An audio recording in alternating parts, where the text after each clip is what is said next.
Hello दोस्तों, नमस्कार। आज के इस न्यू वीडियो में आपका स्वागत है। आज के इस न्यू वीडियो में हम लोग देखेंगे कि राता जोड़ नियम का जो है श्लोक नंबर 36। पिछले वीडियो में जो है हम लोग श्लोक नंबर 35 तक जो है अध्ययन कर चुके हैं।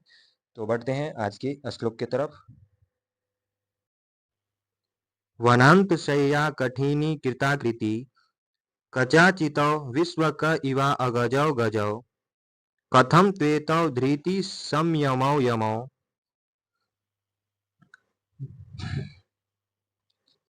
विलोकयन् उत सहसे न बाधितुम्।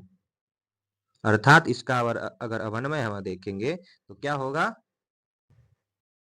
वनांत शय्या कठिनी कृताकृति विश्व का कचाचितौ अगजौ इव गजौ।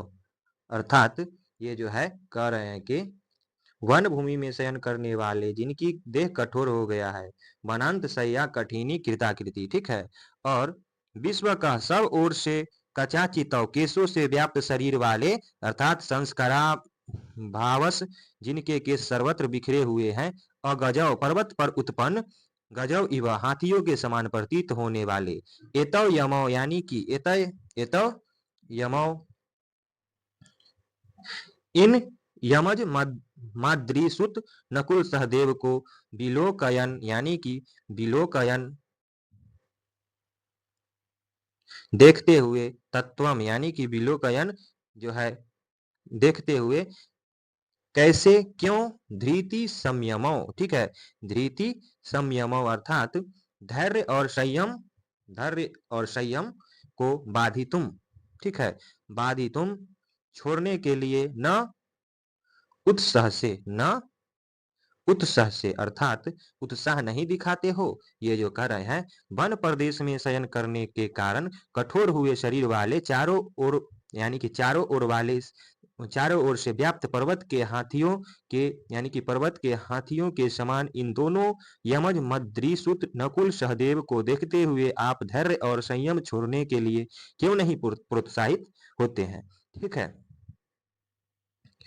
इस श्लोक में द्रौपदी नकुल व सहदेव की स्थिति का यानी कि तुलनात्मक वर्णन प्रस्तुत कर रही है, ठीक है। प्रस्तुत कर युधिष्ठिर को जो है धैर्य त्यागने हेतु बाध्य करती है। द्रौपदी कहती है कि वन की भूमि पर शयन करने से जिनका शरीर कठोर हो गया है और जो सब ओर से संस्कारा भाव यानी कि संस्कारा भाव बिखेरे हुए केशों से व्याप्त शरीर वाले हैं, ऐसी दुर्दशायुक्त नकुल सहदेव को देखते हुए भी जो है आप भी अभी भी जो है संतोष और संयम धारण किए हुए हैं, उत्साहहीन बने हुए हैं। यह बहुत आश्चर्य की बात है। ये दोनों युधिष्ठिर के लिए विशेष स्नेह पात्र एवं लालन योग्य थे। उनकी दुर्दशा को सहन करना कथमपि उचित नहीं है। यह कहकर द्रौपदी युधिष्ठिर को युद्ध के लिए उद्यत होने की प्रेरणा देती है, ठीक है। यानी कि वनांत शय्या कठिनी कृताकृति कचाचितौ विश्वक इवा अगजौ गजौ कथम त्वेतौ धृति संयमो यमो विलोकयन उत्सहस यानी कि विलोकयन उत्सहसे न बाधितुम। अगला श्लोक है, इमाम अहम वेद न ताव किम धियम विचित्र रूपा खलु चित्तवृत्तयः विचिन्तयन्ता भवदा पदम पराम रुजन्ति चेतः प्रसभम मम आधयः। अर्थात अगर इसका अवन्वय देखते हैं तो इमाम तावकिम धियम अहम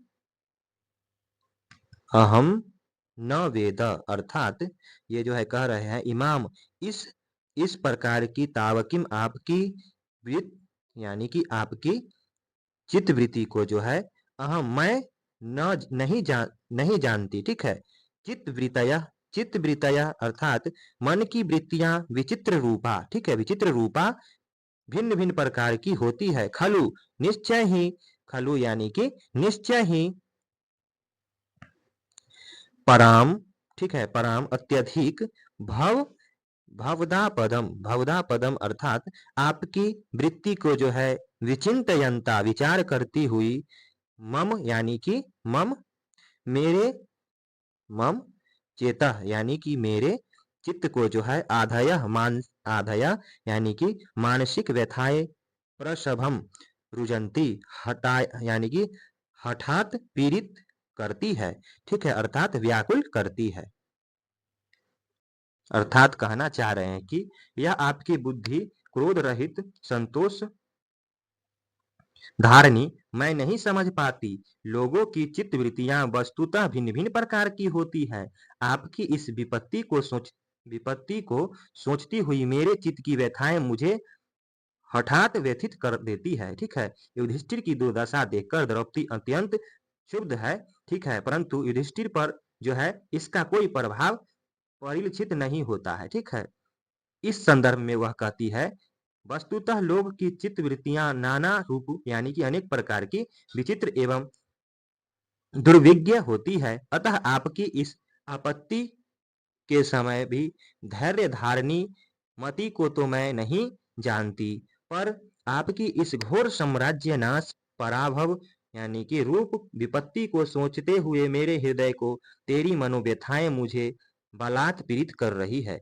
किंतु आपको दुर्योधन का दुर्व्यवहार और स्वयं का ऐसा कष्टमय रूप बिल्कुल नहीं जो है क्या तो अखरता। ठीक है, यह बड़े आश्चर्य की बात है। यानी कि वो बोल रहे हैं ये सब क्यों नहीं आप ये जो है दुर्योधन का दुर्व्यवहार और स्वयं का ऐसा कष्टमय रूप जो है कष्ट काट रहे हैं वन में, इससे जो है आप जो है क्यों नहीं अखर रहे हैं, आपको इससे दुख क्यों नहीं है। ठीक है, यानी कि यह आश्चर्य की बात है।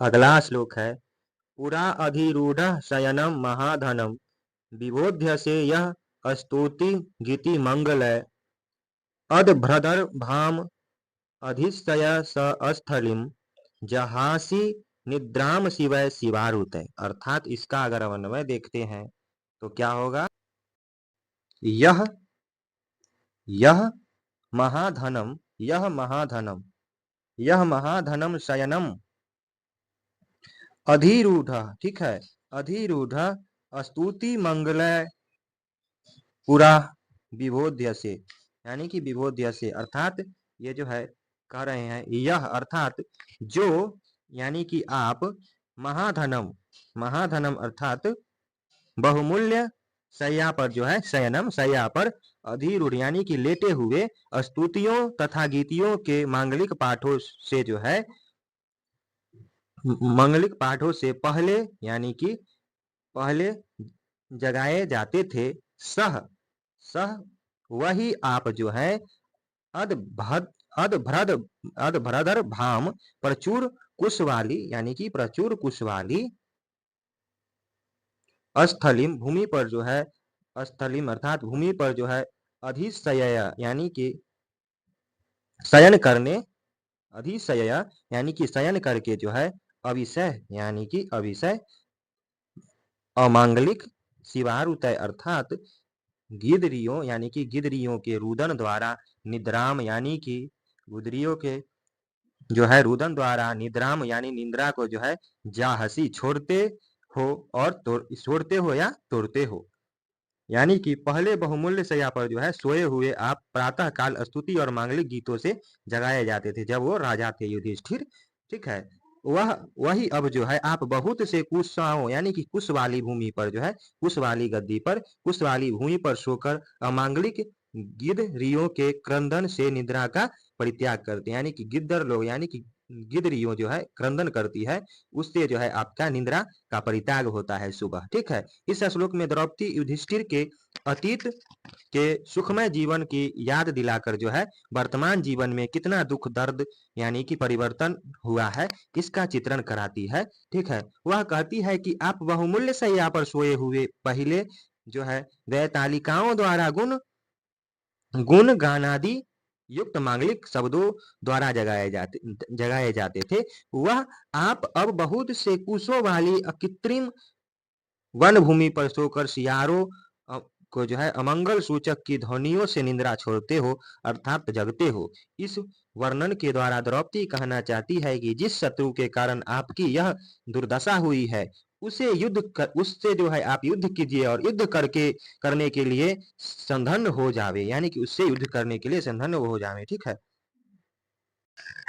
अगला श्लोक है, पुरोपनीत नृप राम नियकम द्विजाति से सेन यद एतद अंधसा तदद्य ते वन्य फलाशिनः परम परैति कार्षयम यशसा समम बपु।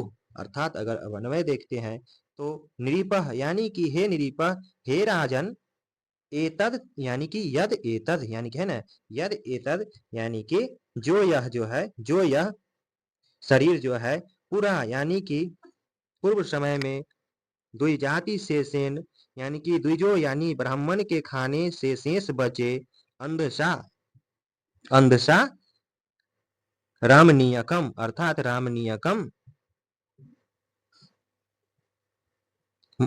अंधसा अन्न से जो है मनोहरता को जो है उपनीतिम, ठीक है, उपनीतिम प्राप्त हुआ था। यानी कि कह रहा है, हे राजन, जो यह शरीर जो है पूर्व समय में द्विजो यानी ब्राह्मण के खाने से बचे अन्न से मनोहरता को प्राप्त हुआ था।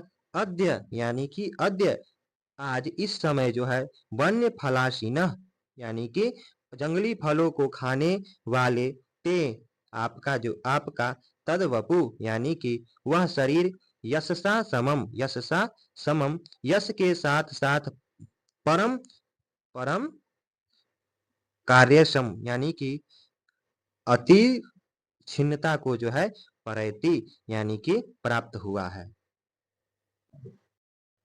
अर्थात कह रहे हैं, हे राजन, जो यह आपका शरीर पहले ब्राह्मणों के भोजन कर चुकने के बाद बचे हुए अन्न से सुंदरता को प्राप्त हो गया था, आज जंगल यानी कि सुंदरता को प्राप्त हो गया था, आज जंगल के फल कंदमूल के भक्षण से आपका यह शरीर यश के साथ ही अत्यंत क्षीण हो रहा है। ठीक है। यानी कि भारतीय संस्कृति दान के पश्चात उपभोग को महत्व देती है। ठीक है। यानी कि कोई चीज दान करेगा उसके बाद उसका जो है उपभोग करेगा। ठीक है। यानी कि यज्ञ शिष्टा सिन संतो म्युच्यन्ते सर्व किल्ली यानी कि कल्ल विषय यानी कि सर्व किल्ल विषय आदि कथन यज्ञ शेष अन्न या ब्राह्मण भोजन से अवशिष्ट अन्न को पवित्र एवं भोज्य मानते हैं। युधिष्ठिर का यह नियम था कि प्रतिदिन ब्राह्मणों को भोजन कराकर स्वयं भोजन करते थे तथा वे भोज्य पदार्थ भी पुष्टिकारक होते थे, जिनके सेवन से युधिष्ठिर का शरीर अत्यंत सुंदर, आकर्षक एवं दर्शनीय बना हुआ था। परंतु वनवास काल में जंगल के कंदमूल फल खाते रहने से वह शरीर सर्वथा कांतिहीन एवं छिन्न हो गया है। आश्चर्य यानी कि आश्चर्य है कि पहले ब्राह्मण भोजन रूप दानशीलता युधिष्ठिर का यश बढ़ाती थी, अब तो युधिष्ठिर स्वयं ही वन्य फल खाकर जीवन निर्वाहन कर रहे हैं, अतः शरीर के साथ साथ यश भी छिन्न होता जा रहा है। ठीक है। उनका किसका? तो युधिष्ठिर का। ये जो है श्लोक के माध्यम से यही बोल रहे हैं। अगला श्लोक है, अनारतम यो मणि पीठ साइना वर्यंग जयत राजशिर सजाम रजः निशि दत्त सौ चरणौ वनेषु ते मृग द्विजाल उन शिखेशु वर्हिषाम। अर्थात अगर इसका अन्वय देखेंगे तो अनारतम अनारतम मणिपीठ साइनव यौ चरणव, ठीक है, मणिपीठ साइनव यौ चरणव। अर्थात ये जो है क्या बोल रहे हैं, अनारतम यानी कि निरंतम मणिपीठ साइनव अर्थात मणिमय पीठ पर रखे जाने वाले यौ चरणव यानी कि जिन पैरों को राजशिरः स्रजाम यानी कि राजशिरः स्रजाम प्रणाम करते हुए राजाओं के मस्तक की मालाओं के रजह यानी कि पराग और यानी कि अरंग जयता रंग यानी कि रंग जयता अर्थात अरंग जयता यह है वरंग जयता यानी कि अरंग जयता रंगा करता था। तो तय यानी कि तो तय यानी कि वे दोनों आपके चरण मृग द्विजाल मृगद्विजाल उनशिखेषु अर्थात मृगों एवं ब्राह्मणों के द्वारा जोड़े गए अग्रभाग वाले बहिर्साम अर्थात कुशाओं के वनेषु, ठीक है, कुशाओं के जंगलों में जो है निषिदतः अर्थात निषिदतः यहाँ पर जो है निषिदतः स्थिर रहते हैं, ठीक है, अर्थात बोल रहे हैं, क्या बोल रहे हैं, तो अनारतम यो मणिपीठ साइना, ठीक है, और अरंगजयत राजशिर सज्राम रजः निषीदस्तौ चरणौ वनेषु ते मृगद्विजाल उनशिखेषु बर्हिषाम, अर्थात कह रहे हैं कि निरंतर मणिर यानी कि निरंतर मणिनिर्मित चौकी पर सुशोभित रहने वाले आपके जिन चरणों को राजाओं के मस्तकों की मालाओं का पराग रंजित किया करता था, अब वे ही आपके दोनों चरण मृगों तथा ब्राह्मणों द्वारा छिन्न नोकों वाले कुशा समूहों पर चलते हैं, ठीक है, यानी कि पहले क्या था, तो मणि निर्मित चौकी पर सुशोभित रहने वाले आपके चरण राजाओं के मस्तकों की मालाओं का परागत रंजित किया करता था, लेकिन अब क्या हो रहा है,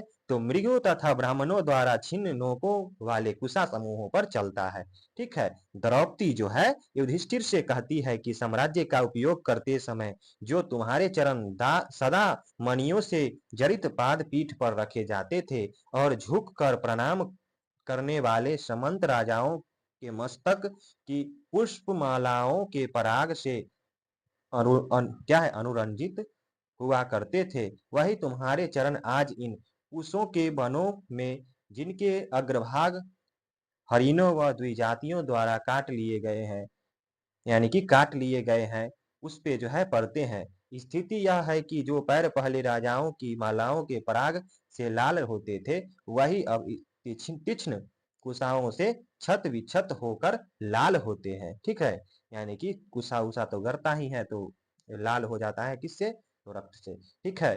तो आज के वीडियो में इतना ही दोस्तों, 40 नंबर श्लोक तक देखें। अगर वीडियो अच्छा लगता है तो लाइक कर दीजिए, सब्सक्राइब कर दीजिए और अपने दोस्तों के साथ शेयर कर दीजिए। मिलते हैं अगले श्लोक के साथ, अगले वीडियो के साथ, ठीक है।